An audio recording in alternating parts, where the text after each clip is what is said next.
નમસ્કાર વિદ્યાર્થી મિત્રો, સ્વાગત છે તમારું યુટ્યુબ ચેનલની અંદર. ધોરણ 10 ની અંદર સંસ્કૃત વિષયમાં આપણે અલગ અલગ વિડીયો જોઈએ છીએ, જેમાં આજે સ્વાધ્યાયપોથીની અંદર આપણે સંસ્કૃતમાં કાવ્ય 16મું આવે છે અદ્ભુતમ યુદ્ધમ. કાવ્યનો પ્રકાર છે પદ્ય, એનો અર્થ છે અદ્ભુત યુદ્ધ. આ કાવ્યના આધારે જે સ્વાધ્યાયપોથીના દરેક પ્રશ્ન જવાબ છે એની આપણે ચર્ચા કરશું. વિડીયો અંત સુધી જોજો. વિડીયો ગમે તો લાઈક કરજો, તમારા મિત્રો પણ વિડીયો શેર કરજો.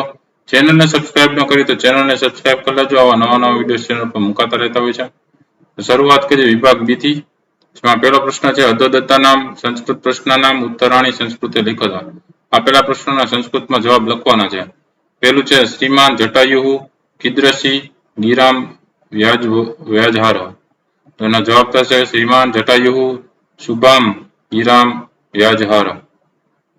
બીજો છે જટાયુ રાવણયોહો કહ વૃદ્ધ કહ ચ યુવા. જવાબ થશે જટાયુ રાવણયોહો જટાયુહુ વૃદ્ધ રાવણ ચ યુવા. ત્રીજો પ્રશ્ન છે ભગ્ન ધનવા રાવણ કુત્ર પતિતિતઃ. તેનો જવાબ થશે ભગ્ન ધનવા રાવણ ભુવિ પતિતઃ. ચોથો છે જટાયુહુ કહ આસિત. એનો જવાબ થશે જટાયુહુ પક્ષીરાજ આસિત. પાંચમું છે કયોહ મધ્યે અદ્ભુતમ યુદ્ધમ અભવત. એનો જવાબ થશે વૃદ્ધ રાક્ષસયોહો મધ્યે અદ્ભુતમ યુદ્ધમ અભવત. બીજો પ્રશ્ન છે અધોદત્તાનામ પ્રશ્નનામ ઉત્તરાણી ગુર્જર ભાષાયામ લિખત. આપેલા પ્રશ્નના ગુજરાતીમાં જવાબ લખવાના છે. તેમાં પહેલું છે વૃદ્ધ જટાયુ રાવણને કયા શબ્દોમાં પડકારે છે. અને જવાબ છે વૃદ્ધ જટાયુ રાવણને આ શબ્દોમાં પડકારે છે હું વૃદ્ધ છું અને તું યુવાન છે.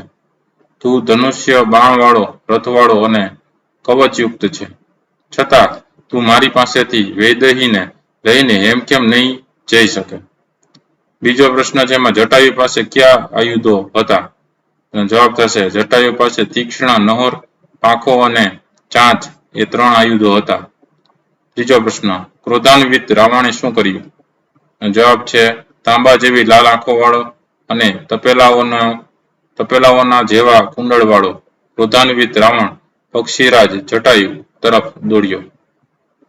ત્રીજો પ્રશ્ન છે અધોદત્તાના પદ્યાખંડાનામ ગુર્જર ભાષાયામ અનુવાદમ કુરત. આપેલા પદ્યખંડના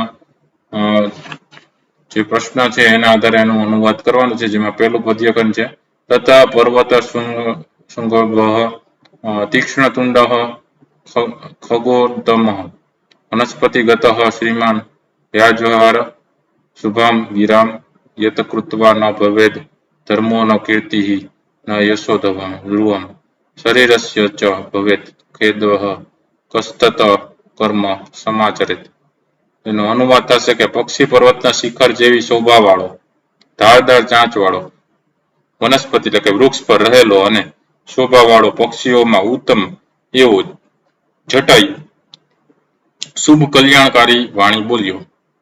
જે કરીને ધર્મ ન થાય, કીર્તિ અને યશ નિશ્ચિત રૂપે ન થાય અને શરીરને પણ દુઃખ થાય તેવું કાર્ય કોણ કરે.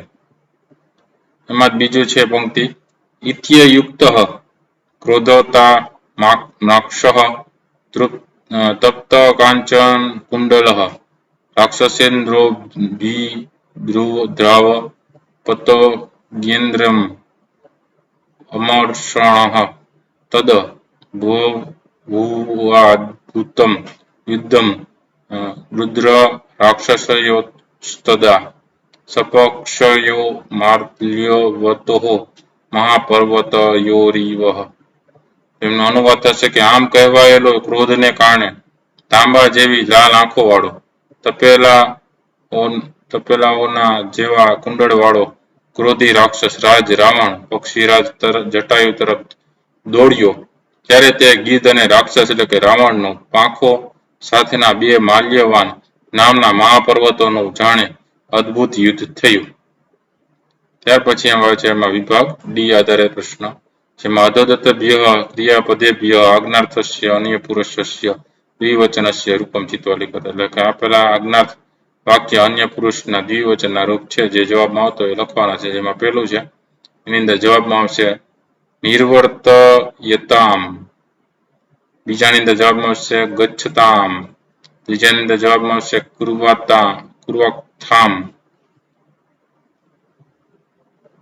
કુર્વથામ, તો ચોથાની અંદર જવાબમાં આવશે સમાચરેતામ.